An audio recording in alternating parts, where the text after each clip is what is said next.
இன்றைக்கி பாயாசம் எப்படி பண்ணுறது தான் பார்க்க போகிறோம். அதுவும் ஒரு வித்தியாசமான பாயாசம் பார்க்க போகிறோம் இன்றைக்கி. இப்போ நான் பச்சரிசி, பாசிப்பருப்பு இது ரெண்டையும் தனித்தனியாக நல்லா வறுத்தெடுத்துக்கிட்டு அதை மிக்சியில் பொடி பண்ணி வச்சுருக்கேன்.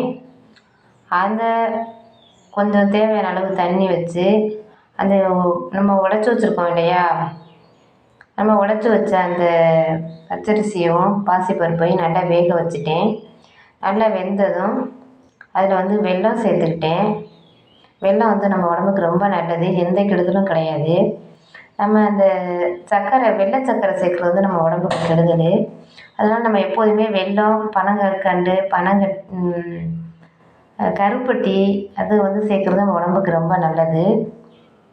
இப்போ வெல்லம் சேர்த்து நல்லா வெல்லம் கரைஞ்சிருச்சு. அடுத்தது நான் தேங்காய் பூ நல்லா துருவி வச்சுருந்தேன். தேங்காய் பூ நான் சேர்த்துட்டேன். இந்த தேங்காய் பூ நம்ம வெயிலுக்கு வயிறுலாம் புண்ணாயிரும். இப்போ போடுற வெயில் இவ்வளோ கொடுமையாக போடுது. அதுக்கு இந்த தேங்காய் பூவில் இருக்கிற அந்த தேங்காய் பூ அந்த வயிறு புண்ணை ஆற்றக்கூடிய சக்தி இந்த தேங்காய் பூவுக்கு இருக்குது. அது மட்டும் இல்லை, இந்த பச்சரிசியும் பாசிப்பருப்பும் இந்த வெயிலுக்கு ரொம்ப நல்லது, குளிர்ச்சி கூட உடம்புக்கு.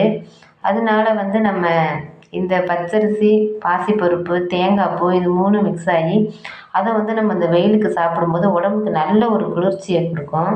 அதனால் எல்லோரும் செஞ்சு சாப்பிடுங்க. யாருக்கெல்லாம் இந்த பச்சரிசி பாசிப்பருப்பு பாயசம் பிடிக்கும்னு கமெண்டில் சொல்லுங்கள், ஷேர் பண்ணுங்கள். மறக்காமல் ரூபா ரூபி சேனலை சப்ஸ்கிரைப் பண்ணுங்கள். இந்த வீடியோ பிடிச்சிருந்தா லைக் பண்ணுங்கள்.